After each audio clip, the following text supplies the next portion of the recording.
noticed that today's stories all share something in common: the disappearance of the sun. And depending on the stories that you read or hear, there are tons of explanations about why it disappears and how it comes back. One story from ancient China says that the sun used to be one of 6 suns that were so bright and hot that it made people sick. So they tried to shoot the sun out of the sky using arrows. Their explanation is that the sun that we see is the last of the 6, and that he disappears every year to mourn the loss of his brother's sons.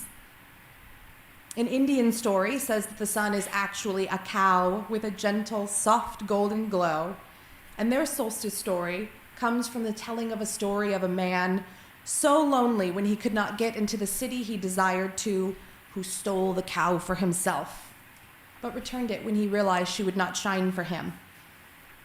Ancient pagans and Celts for some time feared that the sun would eventually disappear altogether, and had rituals of dancing around bonfires to invite the sun to return. All over the world, there are stories and traditions of the rebirth of the sun, and that's exactly what our solstice celebrates. But does anyone know what the solstice actually is? The longest day of the year. We're going to... Good job, Espen. It's the shortest day of the year, and that means if it's the shortest day, it's the longest night, right? The solstice usually falls between December 20th and 22nd, this year falling on the 21st. Does anyone know why the solstice happens?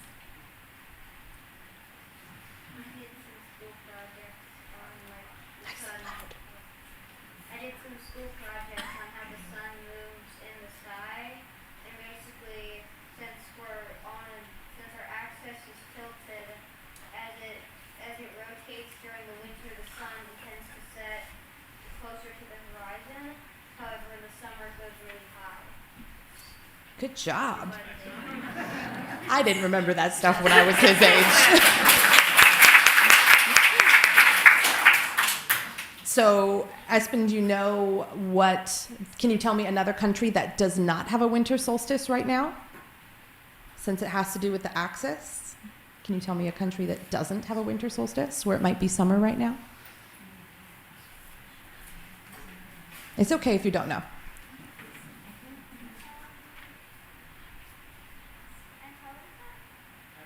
Antarctica. You know what? I bet they don't have much of a summer. I bet they're pretty cold all the time, huh? It's technically continent, but Australia? Australia, good job. Anybody else? So we know, with all of that in mind, that only some of the world is celebrating the winter solstice right now. All of the places that are right on the equator, thank you. All of those places don't get much of one.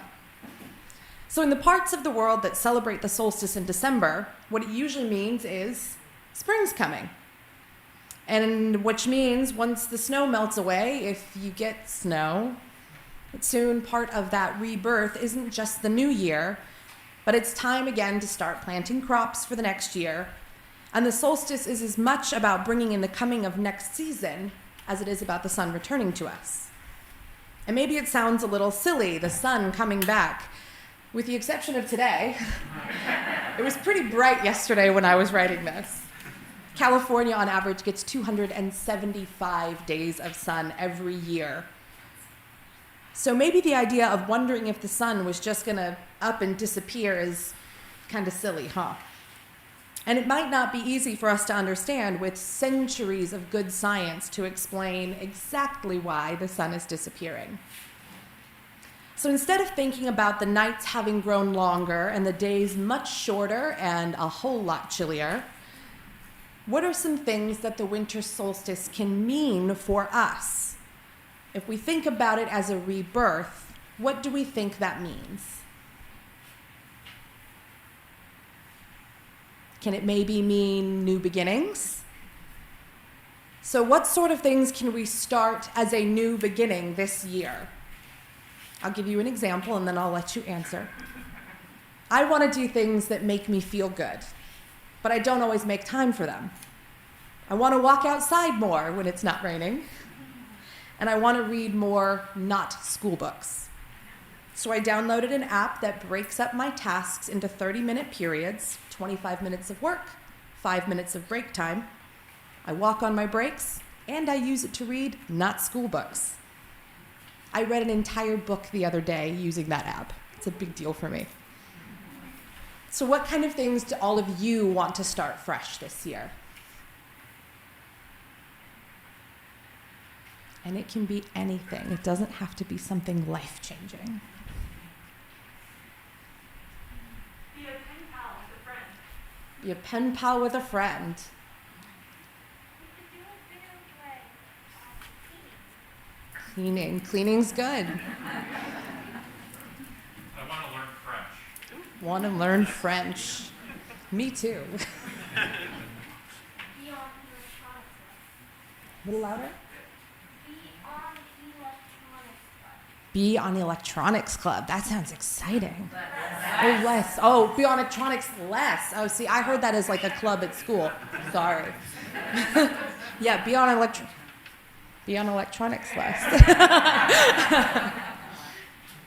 So let's think a little bigger than that, a little bigger than just us. We're Unitarian Universalists, right? Most of us are. Not everyone in this room, but there's something about Unitarian Universalism that draws you to this community. So think about what it means for you to be a Unitarian Universalist, or think about what it means that brought you to this community today.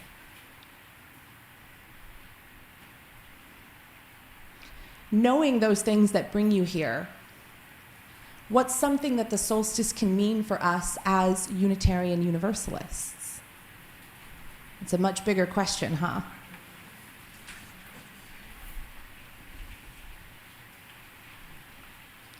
For me, as you're all thinking, to give you an example, I study a lot about theology, and that's the study of different religious beliefs.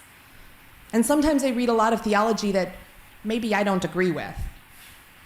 But it's okay, because I can take those things I don't agree with and I can translate it for myself and my own UU faith. And not only can I let it challenge my beliefs, I can wrestle with the parts of those other theologies that make me a little chilly. And when the sun returns, not only do I have a better understanding of what others might believe, it helps give me a deeper conviction in what I believe too, and how it can help me go out and be a better UU for our community. So how can the winter solstice help you in your journey on UU as a UU?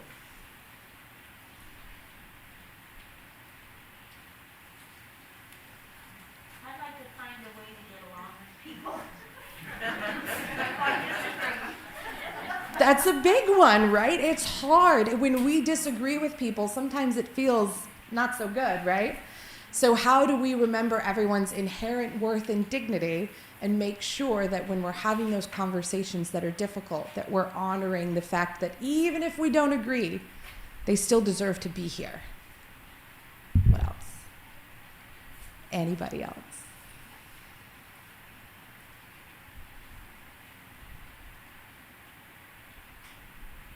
I'm going to challenge you all for the rest of the week to think about this.